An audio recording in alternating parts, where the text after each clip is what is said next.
దేవుని విశ్వాసులారా, ఇక్కడ ఒక కుటుంబాన్ని మనం చూస్తున్నాం. ఆ కుటుంబంలో ఒక తండ్రి కనబడుతున్నాడు. అలాగనే వారికి ఇద్దరు కుమారులు కనబడుతున్నారు. జాగ్రత్తగా వినాలి.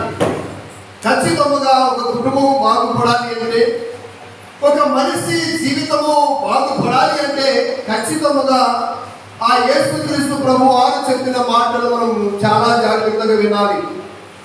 ఈ లోకంలో ఎన్నో మాటలు ఉన్నాయి, కానీ అన్ని మాటలు చాలా జాగ్రత్తగా దాపెట్టుకుంటాం, చాలా జాగ్రత్తగా గుర్తు పెట్టుకుంటాము, కానీ దేవుని మాటలు గుర్తు పెట్టుకో. యేసుక్రీస్తు ప్రభు ఆనాడు చెప్పిన ఒక మాటలో ఒక మాట ఈరోజు మనం చూస్తున్నాం. ఏమని చూస్తున్నాం? ఒక తండ్రికి ఇద్దరు కుమారులు ఉన్నారు. ఆ కుమారుల్లో ఒకడు అంటున్నాడు, తండ్రి, ఆస్తిలో సగభాగము నాకు వచ్చే సగభాగము నాకు పంచి పెట్టమంటున్నాడు. కాబట్టి ఎప్పుడైనా కానీ ఒక తండ్రికి ఇద్దరు లేక ముగ్గురు లేక నలుగురు కుమారులున్న తండ్రి చేయవలసినది పని ఏమిటంటే,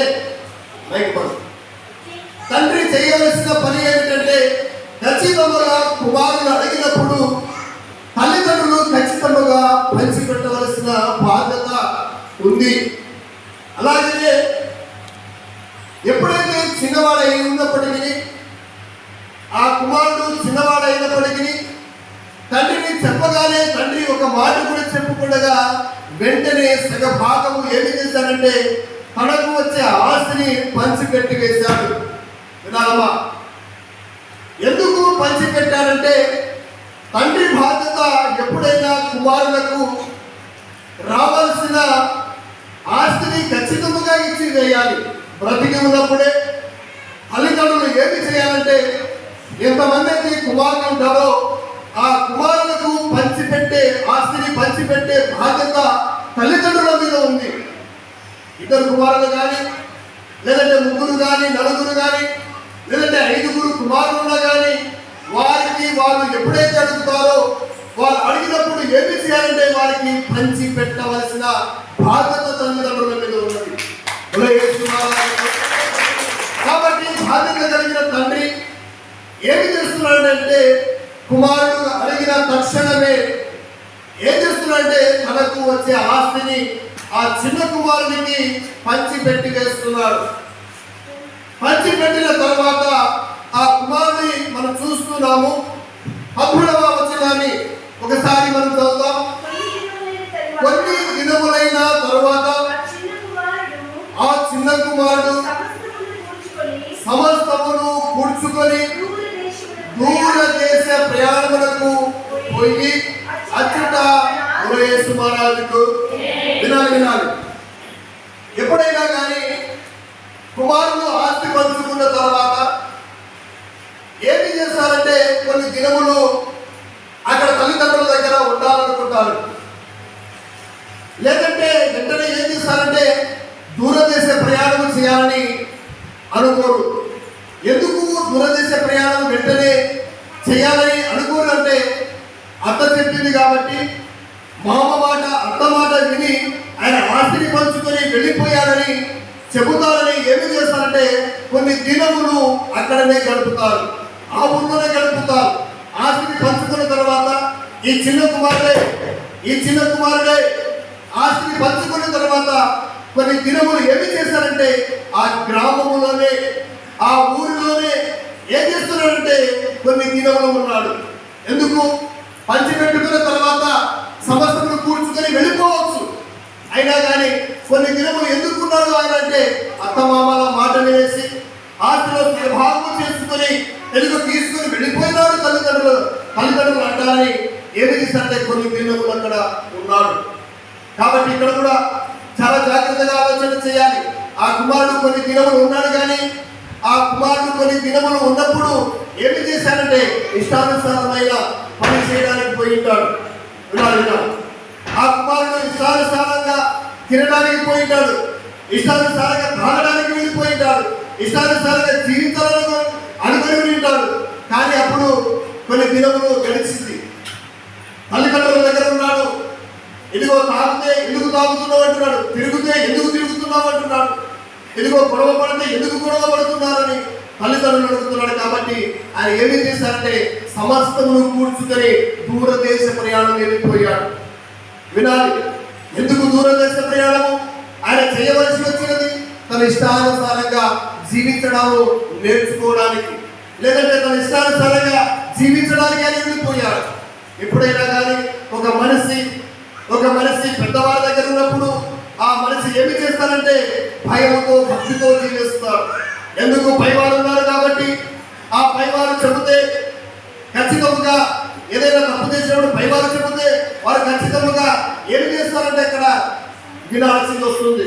కాబట్టి నాకు ఎవరు చెప్పకూడదు, నేను ఎవరి మాట వినకూడదని ఏమి చేశారంటే తన ఆస్తిని సమకూర్చుకొని దూరదేశ ప్రయాణం వెళ్ళిపోయాడు. ఒక తల్లిదండ్రుల దగ్గర ఆ కుమారుడే ఆస్తి పంచుకున్న తర్వాత దూరదేశం ప్రయాణం పోకుండా అక్కడనే కాకుచు తిరుగులాడితే తల్లిదండ్రులు ఒప్పుకోరు.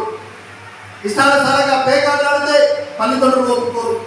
ఇష్టానుసారంగా బైకులు మీద తిరిగితే, ఇష్టానుసారంగా స్నేహితుల్లో తిరిగితే, ఇష్టానుసారంగా పనిపాట లేకుండా తిరిగితే తల్లిదండ్రులు ఓడ్చలేరు. తల్లిదండ్రులు ఎందుకంటే వారి కళ్ళ ముందర జరుగుతుంది కాబట్టి వాళ్ళు చెబుతారు. చెప్పినప్పుడు ఏం చేస్తారంటే నాకు చెప్పేవారే ఉండకూడదని దూరదేశ ప్రయాణం వెళ్ళిపోయాడు. ఎప్పుడైనా కానీ ఒక మనిషి చెప్పేవారు లేకపోతే చెడిపోతారు అంటారు. ఎప్పుడైనా కానీ ఒక మనిషికి ఎవరు కావాలి? చెప్పేవారు కావాలి. అందుకే యేసుక్రీస్తు ప్రభు వారే ఏమి చేశారు? ఈ లోకములో జీవించిన కాలంలో జీవించి బోధవలసిన ఆ మంచి బోధను బోధించి చెప్పవలసిన మాటలని చెప్పివేసి ఆయన చేయవలసిన పనులని చేసివేసి ఏమి చేశాడు ఆయన? ఇదిగో నేను వెళ్ళిపోతున్నాను కాబట్టి మీ దగ్గర ఉండడానికి ఒక ఆదరణకర్తను పంపిస్తాను. ఆయన ఏం చేస్తాడు? ప్రతి ఒక్కటి నేను చెప్పిన బోధను, నేను చెప్పిన మాటలని ఆయన ఏం చేస్తారంటే మీకు అందరికీ మరలా జ్ఞాపకాలు చేస్తాడు. కాబట్టి యేసుక్రీస్తు ప్రభు వారే ఏమి చేశారు? మనకు అనాదిగా వదిలిపెట్టలేదు. కాబట్టి తల్లిదండ్రుల బాధ్యత కుమారుల మీద ఏముందంటే ఒక బాధ్యత ఉంటుంది. బిడ్డలను అన్యాయంగా వదలకూడదు అని ఏముంటుందంటే ఒక బాధ్యత కలిగిన తల్లిదండ్రులుగా జీవిస్తారు. కాబట్టి బాధ్యత కలిగిన తండ్రి ఉన్నాడు, కానీ కుమారుడు ఏమైపోయాడంటే తప్పిపోతున్నాడు. ఎలా తప్పిపోతున్నాడు? తనకు కలిగిన ఆస్తిని తీసుకొని, తనకి కలిగిన సమస్తమును ఏం చేశారంట? సమస్తను కూర్చుకొని దూరదేశ ప్రయాణం వెళ్ళిపోయాడు. దూరదేశ ప్రయాణం వెళ్ళిపోయిన తర్వాత అక్కడ మనం వచనంలో చూస్తాం, ఆ బైబిల్ గ్రంథంలో మనం చూస్తాం ఏం చేశారంట? ఆస్తిని ఆస్తిని దుర్వ్యాపారం చేత పాడు చేసిన ఏం చేశాడు? ఆ కుమారుడు ఎవరైనా కానీ మంచి వ్యాపారాలు చేస్తారు. ఎవరైనా కానీ బ్రతకాలన్నా ఒక మనిషి ఏమి చేస్తాడంటే మంచి వ్యాపారాలు చేస్తాడు, మంచి జీవితం జీవించాలనుకుంటాడు. కానీ ఇతని జీవితంలో మనం చూస్తున్నాము, ఏం చూస్తున్నాము? అతని జీవితంలో దుర్వ్యాపారం చూస్తున్నాం. దుర్వ్యాపారం అనగా ఏమిటి? ఒక మంచి వ్యాపారం చేయాలి, కానీ ఈయన ఏదో చేస్తున్నాడంటే దుర్వ్యాపారం చేస్తున్నాడు. ఒక మనిషి మంచి వ్యాపారం చేయాలి, దుర్వ్యాపారం చేయకూడదు. ఎప్పుడైనా కానీ ఒక మనిషి దుర్వ్యాపారం చేస్తే ఆ మనిషి నష్టపోతాడు. అయ్యా ఇదిగో ఈ వ్యాపారం సరైనది కాదు కాబట్టి ఈ వ్యాపారం చేసుకో, ఇదిగో ఈ వ్యాపారం చేస్తే నీ కుటుంబం బాగుపడుతుంది, నీ జీవితం బాగుపడుతుందని ఎవరైనా చెబుతారు. కాబట్టి దుర్వ్యాపారం చేసేవాడుగా తయారైపోయాడు. ఎవడు? ఒక చిన్న కుమారుడే. ఆ చిన్న కుమారుడే ఆస్తి కలిగిన వాడే ఏమైపోయాడంటే దూరదేశానికి వెళ్ళిపోయాడు. తనకు కలిగిన ఆస్తిని ఏం చేశాడంట? వ్యాపారం చేసి దుర్వ్యాపారం చేసి పోగొట్టుకున్నాడు. కనీసం వినాలి, కనీసము భార్య కదా తెలివి ఉండాలి. అయ్యో అత్తమామని కాదని, ఇదిగో మన బంధువులను కాదని దూరదేశం వచ్చేసాము, ఇదిగో ఈ గ్రామంలో మనం ఎలా జీవించాలి తల్లిదండ్రులు చెప్పేవాళ్ళు మనకు లేదు. పెద్దలను అందరినీ విడిచిపెట్టాం కాబట్టి మనం ఎలా జీవించాలి? మంచి వ్యాపారం చేసి ఒక రూపాయకు 2 రూపాయలు సంపాదిద్దాం, లేదంటే 10 రూపాయలకు 100 రూపాయలు సంపాదిద్దామని భార్యగా కొంచెము జ్ఞానం ఇవ్వాలి. కానీ భార్య కూడా ఎలాగైపోయిందంట? భార్య కూడా ఏమైపోయిందంటే ఆ కుమారునితో పాటు వెళ్ళిపోయింది. ఒక మాట వింటాను, ఎందుకు? ఒక చిన్న కుమారునికి భార్య ఉందా, భార్య లేదా అంటే బైబిల్లో మనకు కనబడదు, కానీ బైబిల్లో మనం చూడము, కానీ బైబిల్లో తన భార్య ఉందని మనం చూడము. కానీ నేనంటున్నాడు ఒక మనిషి ఏం చేస్తాడు?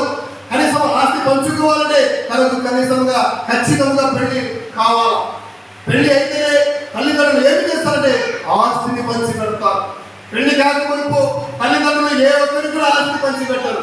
కాబట్టి ఇక్కడ నేను అంటున్నాను, నా హృదయానికి తోచిన మాట ఏమిటంటే నిజముగా ఇతని భార్య కూడా తెలియలేదు.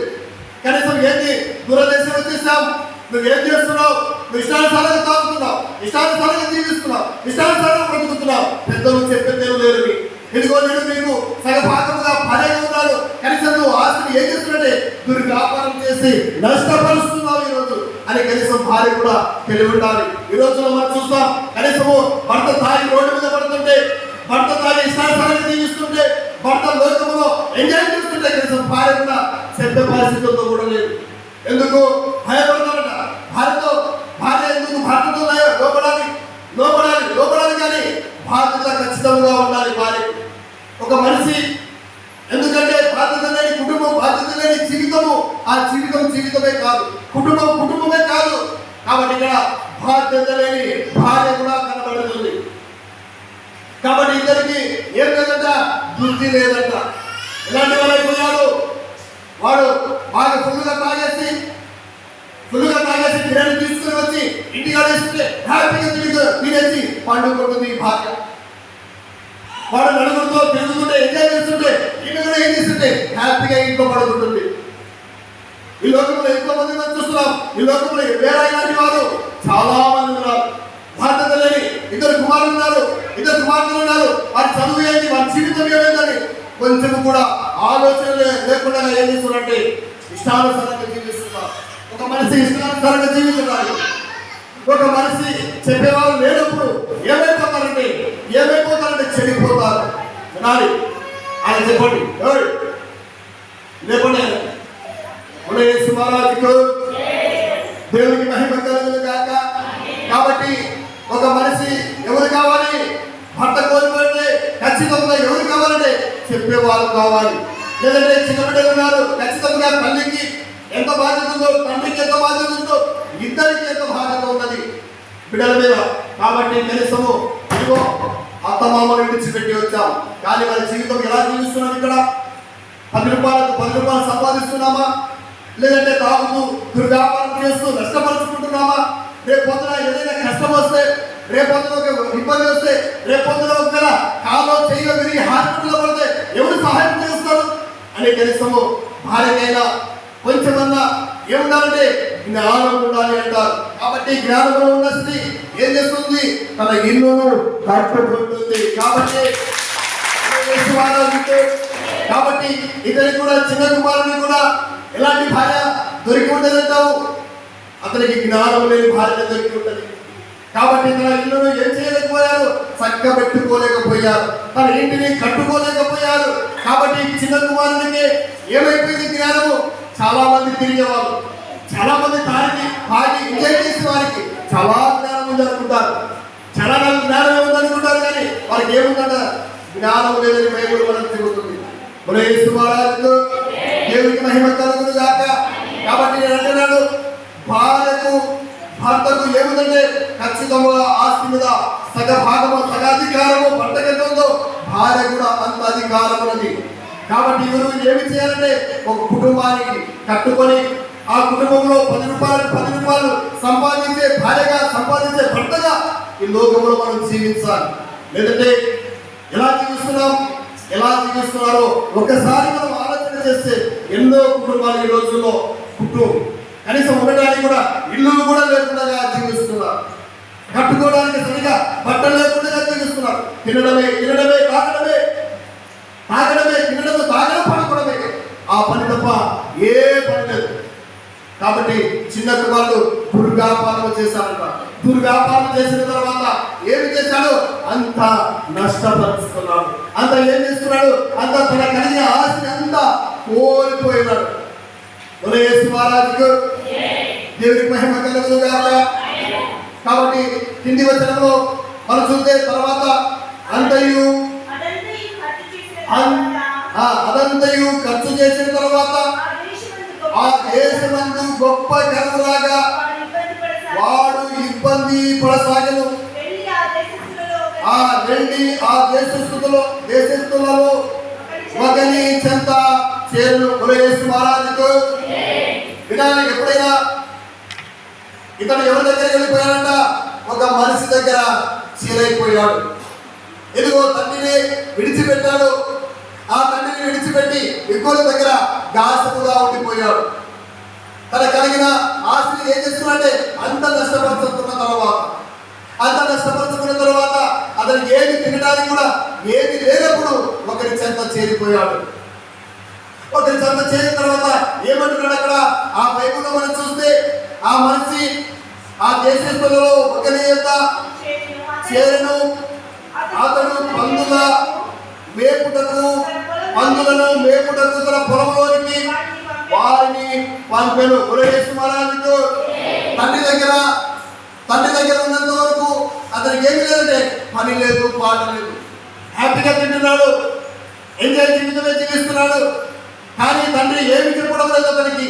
కానీ దూరదేశ ప్రయాణం వెళ్ళిపోయిన తర్వాత సమస్తము కూర్చుకొని దూరదేశం వెళ్ళి దుర్వ్యాపారం చేసిన తర్వాత ఏమి జరిగిందంటే నష్టపరుచుకున్న తర్వాత ఆ దేశంలో ఒకరి యొక్క కూలివారిగా చేరిపోయాడు. ఒక మనిషి ఉన్నతమైన స్థానంలో ఉండేవాడే. ఆ పని చేయమంటే ఆ పని చేసేవాడు. తన కింద గాసగారు ఎంతో మంది, తండ్రి కింద ఎంతో మంది కూలి వాళ్ళకు ఉన్నారు. కానీ ఈ మనిషి ఏమైపోయాడంటే ఒక కూలివాడిగా చేరిపోయేవాడు. యేసు మహారాజుకు. కాబట్టి ఇక్కడ ఏం చేశాడైనా? ఎవరైనా కానీ ఒక మనిషి గొర్రెలు మేపమంటారు, లేదంటే ఎద్దులను మేపమంటారు, లేదంటే మాకున్నాయి కొన్ని ఆవులు ఉన్నాయి దానికి మేపమంటారు. కానీ ఇక్కడ మనం చూస్తున్నాము ఏం చూస్తామంటే పందులను మేపడానికి. ఎంత నీచమైన బ్రతుకు అంటే అంత నీచమైన బ్రతుకు దిగజారిపోయాడు. ఒక మనిషి గొర్రెల వ్యాపారం చేసి లేదంటే దాన్ని కాసి ఏదైనా సంపాదించుకోవచ్చు, కానీ దాని పాలైన తాగి బ్రతకొచ్చు. కానీ ఈ మనిషి లాస్ట్ ఏమైపోయాడంటే పాలతో కూడా పెంచుకొని పాలతో కూడా కడుపు నింపుకొని బ్రతుకులు కూడా కోల్పోయాడు. ఎలా కోల్పోయాడంటే లాస్ట్ పందులు ఏమి తింటాయి అంటే పొట్టు తింటాయి. ఏ పొట్టు తింటాయి? దానా తింటాయి. ఆ దాన ఏమిటి? ఆ తౌడే. కాబట్టి ఈ లోకంలో మనం చూస్తున్నాము ఆ చిన్న కుమారుడు ఏం చేశాడంట? ఆ కింది వచనంలో చూస్తే అయితే వాడు పందులు తిను పొట్టుతో తన కడుపు నింపుకొన ఆశలను. యేసు మహారాజుకు ఏం తినడానికి వెళ్ళిపోయినా హ్యాపీగా అన్నం దొరుకుతుంది. తండ్రి తెచ్చి పెడుతున్నాడు బిర్యానీ, తండ్రి రోజుకి ఒక వంట తెచ్చి పెడుతున్నాడు, రోజు ఒక కూరగాయల వంట తెచ్చి పెడుతున్నాడు. కానీ ఈయన ఏమైపోయాడంటే పొట్టు తినేసి కడుపు నింపుకుందాం అనుకున్నాడు. ఎప్పుడైనా కానీ ఏదైతే మనం చేస్తామో అవే మనకి ఇస్తాయి. ఒక గొర్రె మేపితే ఆ మనిషి ఏం చేస్తాడు? ఆ గొర్రెల పాలు తాగుతాడు. అలాగనే ఆవులు మేపితే ఆ మనిషి ఏం చేస్తాడు? ఆకలినప్పుడు ఆవు పాలు తాగుతాడు. కానీ ఇతను ఏం చేయాలి? ఇతను ఏముంది? ఇప్పుడు ఆ పందులకు ఏమైనా పాలు వస్తాయా, లేదంటే ఆ పందులకు ఏదైనా పాలు వస్తాయంటే మనము పాలు రావాలని మనం చూస్తాం. ఎందుకు? ఆ పందులు పాలు కాబట్టి ఆయన ఏమంటున్నాడు? పందులు ఏదైతే తింటున్నాయో ఆ పొట్టునే తిరిగేసి కడుపు నింపుకోవాలనుకున్నాడు. కాబట్టి ఒక మనిషి గొర్రె మేపినప్పుడు ఆ గొర్రె పాలు తాగి కడుపు నింపుకోవచ్చు, హ్యాపీగా బ్రతకవచ్చు.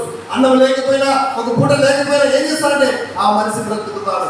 ఆవులు మేపేవాడు ఆవులు పాలు తాగుతాడు, గొర్రె మేపుతాడు గొర్రెల పాలు తాగుతాడు. కానీ బరెగొడ్లు మేపుతాడు బరెగొడ్ల పాలు తాగుతాడు. కానీ ఇక్కడ మనం ఏం చూస్తున్నామంటే ఇక్కడ ఆ పందులు మేపేవాడు ఏం తాగాలి, ఏం తినాలి ఇప్పుడు అంటే తన పొట్టును తినే పరిస్థితి వచ్చేసి ఎంత నీచమైన బ్రతుకు, ఎంత దిగజారిపోయాడు, తల్లిదండ్రులకు దూరం అయిపోయాడు, దేవుని కూడా అసహించుకునేలాగా తన జీవితాన్ని చేసుకున్నాడు. ఎలా చేసుకున్నాడు? దేవునికి ఏమైపోయింది? ఆ దేశం మనకే కాదు కానీ తన దేశంలో ఉన్న వారందరికీ కలిసి వచ్చేలాగా దేవుడు చేసి చేశాడు. ఒక మనిషి బ్రతకాలి అంటే, ఈ లోకంలో సక్రమంగా పని చేసుకుని బ్రతకాలి, ఆహారం మృంగగలగాలి అంటే దేవుని దయ మన మీదికి రావాలి. దేవుని దయ లేకపోతే ఒక మనిషి మీద ఎవరి దయ ఉండదు. కాబట్టి దేవుని దయ అంటే ప్రపంచమే, భూలోకమే, దేశమే కరువుతో ఎప్పుడు ఉండదు. కాబట్టి దేవుని దయ కూడా ఆ దేశంలో లేకుండా పోయింది. ఎందుని బట్టి? మాటలు వినని కుమారుని బట్టి. కాబట్టి ఆ దేశంలో అంత కరువు వచ్చేసిన తర్వాత ఏమైపోయిందంటే తాను పొట్టు తినడానికి, కడుపు నింపుకోవడానికి దిగజారిపోయాడు. కానీ తర్వాత ఏమొచ్చిందంట? 17వ వచనం మనం చూస్తే, అయితే బుద్ధి వచ్చినప్పుడు వాడు నా తండ్రి ఇంట ఎంతో మంది కూడి వాళ్లకు అన్నము సమృద్ధిగా ఉన్నది. గురేశ్ మహారాజుకు ఇక్కడ అంటున్నాడు, అయ్యా ఎంత నీచమైన బ్రతుకు నేను బ్రతుకుతున్నాను. ఇదిగో నా తండ్రి ఇంట ఏముంది? సమృద్ధిగా అన్నం ఉంది.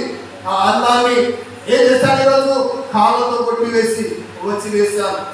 ఇదిగో నా తండ్రి యొక్క అనేక మంది కూడి వాళ్ళు ఉన్నారు, వారికి సమృద్ధిగా దొరుకుతుంది అంటే ఒకసారి మనము ఆలోచన చేద్దాం. 17వ వచనాన్ని మొదటిగా చదువుతా. అయితే బుద్ధి వచ్చినప్పుడు వాడు మహారాజుకు, అతనికి ఎప్పుడు బుద్ధి వచ్చింది? ఆ మనిషికి ఎప్పుడు బుద్ధి వచ్చిందంటే అంత కోల్పోయిన తర్వాత, తన ఆస్తిని అంతా దుర్వ్యాపారం చేసుకున్న తర్వాత. అంటే ఇంతకుముందు బుద్ధి లేదా? ఇంతకుముందు బుద్ధి లేదా? బుద్ధి ఉంది. ఇంతకుముందు జ్ఞానం ఉందా? జ్ఞానం ఉంది. అయినా కానీ ఆ బుద్ధి, ఆ జ్ఞానము ఏమైపోయింది? లోకంలో తినాలి, లోకంలో తాగాలి, లోకంలోనే జీవించాలనుకున్నాడు, పాపం చేయాలనుకున్నాడు. ఇష్టానుసారంగా పాపం చేశాడు. బైబిల్లో స్పష్టంగా ఉంది. ఆయన ఏం చేశాడంట? తండ్రి దృష్టికి, పరలోకపు తండ్రి దృష్టికి ఏమి చేశాడంటే పాపం చేశాడంట. ఆయన ఒక మనిషి పాపం చేస్తే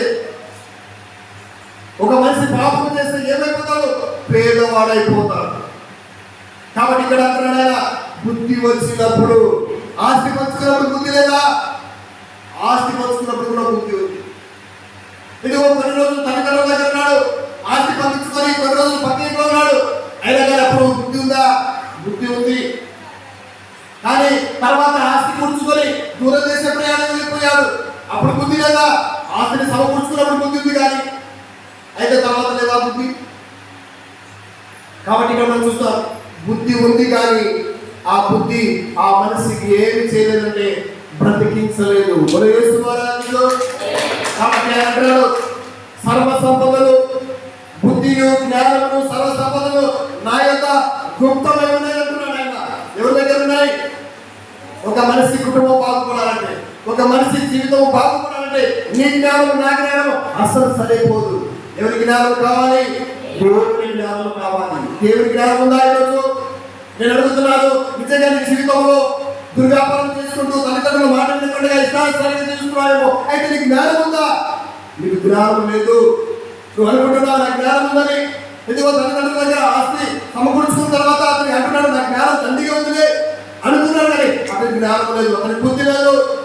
కాబట్టి ఆయన అంటున్నాడు, బుద్ధి వచ్చిన తర్వాత. అక్కడ మనం చూస్తున్నాం, బుద్ధి వచ్చిన తర్వాత.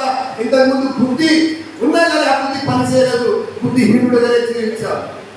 బుద్ధిహీనుగానే తల్లిదండ్రుల దగ్గర ఆస్తిని సమకూర్చుకున్నాడు, ఆస్తిని పంచిపెట్టించుకున్నాడు, కానీ బుద్ధిహీనుగానే. కానీ అతనికి ఏం లేదంటే బుద్ధి లేదు. ఎప్పుడు బుద్ధి వచ్చిందంటే నష్టపరుచుకున్న తర్వాత, తన కలిగినదంతయు వ్యయం చేసుకున్న తర్వాత, తన కలిగినదయ్యూ దుర్వ్యాపారం చేసి పోగొట్టుకున్న తర్వాత బుద్ధి వచ్చిందంట. అమ్మా అయ్యా ప్రార్థన చేయి, దేవుడిని దీవిస్తాడు. అమ్మా నీ బిడ్డలను దేవుడు దీవిస్తాడు. ప్రార్థనకు రామంటే రాదు. నీ బుద్ధి, నీ జ్ఞానము ఏమైపోతుంది? ఒకరోజు చెడిపోతుంది. కానీ దేవుడి దగ్గరకు వస్తే దేవుడు ఏం చేస్తాడంటే, దేవా నా జ్ఞానం, నా బుద్ధి చాలదు నాయన. సులభం అడిగాడు, దేవా నేను చిన్నవాడిని నాయన, ఇదిగో నాకు ఇంత ప్రశ్న నేను ఎదాలి అంటే నాకు జ్ఞానం చాలదు. కాబట్టి నీ జ్ఞానం, నీ వివేకము నాకు దయచేయమని దేవుడిని అడిగినప్పుడు దేవుడు అతనికి ఏం చేశాడంటే జ్ఞానముతో పాటు ఐశ్వర్యుడు, సర్వ సంపదలను ఇచ్చి చేశాడు. ఏమనుకుంటున్నాను ఈరోజు? ఏమడుగుతున్నాం మనం దేవుడికి ఏమడగాలంటే దేవా బుద్ధి జ్ఞానం నాకు దయచేయి. నువ్వు అంటున్నావు దేవా బుద్ధి జ్ఞానము సర్వ సంపదలు అంటే ఆస్తి, డబ్బు, తర్వాత పొలము, ఏది కావాలో నీ యొక్క ఉన్నది నైనా అని దేవుడిని మనం అడగాలి. కానీ నువ్వు ఏదో సంపాదించాలి, నువ్వు ఏదో పనిచేసి ప్రయాసపడి నేను సంపాదించాలనుకుంటున్నావు, కానీ నువ్వేమీ చేయలేవు. కాబట్టి ఆయన అంటున్నాడు బుద్ధి వచ్చిన తర్వాత తండ్రి యొద్దకు రావాలనుకుంటున్నాడు. ఎవరైనా కానీ దూరంగా వెళ్ళిపోయిన తర్వాత, దేవుడికి దూరం అయిపోయిన తర్వాత ఖచ్చితంగా దేవుని ఎందుకు రావాలని ఆశపడాలి, కానీ దూరం కావాలని ఎప్పుడు ఆశపడకూడదు. ఎందుకు? రోజు దినదినానికి ప్రార్థనలో మనం పడిపోతే నిమిషానికి సైతాలకు దగ్గరైపోతాం. వినాలి. ఒక రోజు మనం ప్రార్థన చేయకపోతే, ఒక్క నిమిషంలోనే సాతాను వరకు మనలో పడవేస్తుంది. కాబట్టి దేవుడికి మనం ఏం చేయాలంటే రోజు ప్రార్థన చేయాలి. యేసు మహారాజుకు కాబట్టి అతను అంటున్నాడు, అయితే బుద్ధి వచ్చినప్పుడు నా తండ్రి యొక్క ఎంతో మంది కూడి వాళ్ళ కన్నం సమృద్ధిగా ఉన్నది, అయితే నేను ఇక్కడ ఆకలితో చచ్చిపోతున్నాను. ఎలా? ఒక పూటకు కూడా ఆహారం లేదు, ఒక పూటకు కూడా భోజనం లేదు. ఏమైపోతున్నాడు? ఆకలితో చచ్చిపోతున్నాడు. ఒక రోగం లేదు. వినాలి. ఒక మనిషికి ఆ మనిషికి ఒక రోగము లేదు, ఆ మనిషికి జ్వరము లేదు, ఆ మనిషికి తలనొప్పి లేదు, కానీ ఆ మనిషికి ఏమైపోయిందంటే ఆకలితో చచ్చిపోతున్నాడు. ఒక తలనొప్పి వస్తే నేను చచ్చిపోతున్నాను, ఒక మా కడుపు నొప్పి వస్తే నేను చచ్చిపోతున్నాను అంటాం, ఒక జ్వరం వస్తే జ్వరంతో నేను చచ్చిపోతున్నాను అంటాం. కానీ ఇతను ఏమైపోతుందంటే అన్నము దొరకక ఆకలితో చచ్చిపోతున్నాడు. అన్నము దొరకక ఆకలితో చచ్చిపోతున్నాడు. ఎందుకు ఆ పరిస్థితి వచ్చేసిందంటే చెప్పినప్పుడు వినలేదు. అయ్యా ఇదిగో ఆగవద్దు, అయ్యా తిరగవద్దు, అయ్యా ఇష్టానుసారంగా జీవించవద్దు అంటే ఏం చేస్తారంటే కాదు అలాగనే జీవిస్తారని వాడు ఇలాగనే అయిపోతాడు. తర్వాత ఆయన ఏమంటున్నాడు 19వ వచనం, నేను లేచి నా తండ్రి యొద్దకు వెళ్ళి, తండ్రి నేను పరలోకమునకు విరోధముగా నీ ఎదుటను పాపము చేస్తుంది. ఈ వచనంలో అంటున్నాడు, అయ్యా తండ్రి యొద్దకు నేను పోయి ఏమనాలి? వినాలి సామాన్లు కాదు. ఏమంటున్నాడు అక్కడ? అయ్యా నేను పరలోకపు తండ్రి యొద్దను పరలోకమునకును విరోధముగా నీకును నీ ఎదుటను నేను పాపము చేసినయ్యా. ఇదిగో నీ మాట మీద లేదు, కనీసం దేవుడు చూస్తున్నాడనే ప్రేమతో నేను జీవించలేదయ్యా. అయ్యా ఇదిగో దేవుడు లేడనే ఆ వెలితనముతో నేను జీవించాను. దేవుడు లేడు, ఇదిగో ఎవరు లేదని నేను బుద్ధిహీనంగా నేను జీవించాను. కానీ ఈరోజు నాకు బుద్ధి వచ్చిందయ్యా. ఇదిగో దేవుడు చూస్తున్నాడు, అన్యాయంగా జీవిస్తే మరి పాడైపోతామని ఎన్ని మార్లు చెప్పినా నేను మాట వినలేదయ్యా. కాబట్టి దేవుడు ఇదిగో నేను తల్లిదండ్రులకు దూరమై ఇదిగో నేను ఏదో సాధించాలనుకున్నాను, కానీ దేవా ఈరోజు నేను పాపం చేశాను అయినా లేదుగా అని తండ్రి యొక్క వేడుకోవాలని అనుకున్నాడు. ఎక్కడ అనుకుంటున్నాడు? ఆ పందులు మేపు కానీ అనుకుంటున్నాడు. పందులు మేపుకున్న ఆ పందులు మేపే ఆ స్థలంలోనే ఇదిగో నా తండ్రికి నేను వేడుకోవాలి, నా తండ్రి దగ్గరికి వెళ్ళి నేను చెప్పుకోవాలి. ఇదిగో నా తండ్రి చెప్పుకుంటే నా తండ్రి నా మాట వింటాడు. కాబట్టి ఆ తండ్రి దగ్గరికి వెళ్ళేసి ఇదిగో పరలోకమునకు విరోధముగా పనిచేస్తుంది. పరలోకమునకు ప్రభు ఆయన ఎంతో మరలుస్తూ యేసు మహారాజుకు దేవునికి మహిమ కలుగును గాక.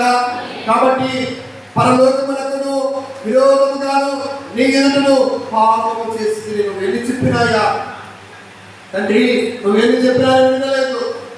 ఇదిగో నువ్వు చాలా ఆస్తిని సమృద్ధిగా కూర్చుకున్నావంటే దేవుని జ్ఞానం నీకున్నది, దేవుని భయం నీకున్నది, కానీ నాకు దేవుని భయం లేకుండా నేను జీవించాను. అయ్యా ఈరోజు మనకి ఆస్తి ఎంతో సమృద్ధిగా కలిగి ఉన్నదంటే దేవుడు మనకు దీవిస్తున్నాడు. మన మంచితనం ఏదో దాన్ని చూసి ఆయన ఏం చేస్తున్నాడంటే దీవిస్తూ ఉన్నాడు. కాబట్టి ఆయన అంటున్నాడు అక్కడ, ఇదిగో నీకును నీ ఎదుట నేను పాపం చేసి తర్వాత ఇక మీదట నీ కుమారుని అనిపించుకుంటకు యోగ్యుడు కాదు, నన్ను నీ కూలి వారిలో ఒకరిగా చేర్చుకునమని అతనితో చెప్పుదునని అనుకొని లేచి తండ్రి ఎదుకు వచ్చిన యేసు ఏం చేశాడు? ఆయన అనుకుంటున్నాడు, మనసులో అనుకుంటున్నాడు, ఏకాంత స్థలము కోరుము దేవుని ప్రార్థింప, ఏకాంత స్థలము చేరుము, ఏకాంత స్థలము మోకాళ్ళ మీద ఉండి, ఏకాంత స్థలము చేరి లోకాశ్రయము మరిచి రాకుండా చూసుకొనుము, ఏకాంత స్థలము కోరుము దేవుని ప్రార్థింప, ఏకాంత స్థలము చేరుము. అనుకుంటున్నాడు ఆయన, ఒక స్థలాన్ని కోరుకుంటున్నాడు. అయ్యా ఇదిగో నా తండ్రి ఎదుకు వెళ్ళాలి. ఎక్కడ అనుకుంటున్నాడు ఆయన? పందులు మేపి, ఆ పందులు మేపి చూడని అనుకుంటున్నాడు. అయ్యా ఖచ్చితంగా నా తండ్రి ఎదుకు వెళ్ళాలి. ఇదిగో పరలోకపు తండ్రిని, నీ ఎదుట నేను పాపము చేసి కాబట్టి, విరోధముగా తప్పు చేసి కాబట్టి, ఇదిగో నేను ఏమి చేయాలంటే నా తండ్రి దగ్గరికి వెళ్ళిన తర్వాత తండ్రిని వేడుకోవాలి. కాబట్టి నేను అంటాను, ఎప్పుడైనా కానీ ఒక మనిషి ఏమి చేయాలంటే ఖచ్చితంగా ఒక గురి ఉండాలి. ఆయన ఒక గురి ఉంది. ఏకాంత స్థలం వెళ్ళాలనుకున్నాడు, తండ్రి ఎందుకు వెళ్ళాలనుకున్నాడు. కాబట్టి నువ్వు కూడా ప్రార్థనకు రావాలి అనుకోవాలి. ప్రార్థన కాకపోతే నీ కుటుంబమే, నీ జీవితమే పతనమైపోతుంది. పతనము ఎన్నిసార్లు చెప్పినా ఆ మాటకు లోపడకపోతే వాడు హఠాత్తుగా మరణిస్తాడు. ఎన్నిసార్లు గర్తించను వాడు ఆ మనిషి మాట వినకపోతే, ఆ మనిషి లోపడకపోతే హఠాత్తుగా మరణానికి వచ్చి వేస్తుంది. అయ్యా ఎంతో మంది పాడు చేసే వాళ్ళు ఉన్నారు, వారు స్నేహం చేయాలి. ఎంతో మంది తిరుగు వాళ్ళు ఉన్నారు, తాగే వాళ్ళు ఉన్నారు, వ్యభిచారం చేసి వారి జోలికి పోవద్దు, వారితో స్నేహం చేయదంటే కాదు నేను చేయను అనుకుంటున్నామేమో. ఖచ్చితంగా ఏం చేస్తామంటే ఖచ్చితంగా పడిపోతాం. కాబట్టి ఈయన ఏకాంత స్థలము కోరుకుంటున్నాడు. కుమారుడు తప్పిపోయిన వాడే ఏమనుకుంటున్నాడు? ఆకలితో చచ్చిపోతున్న వాడే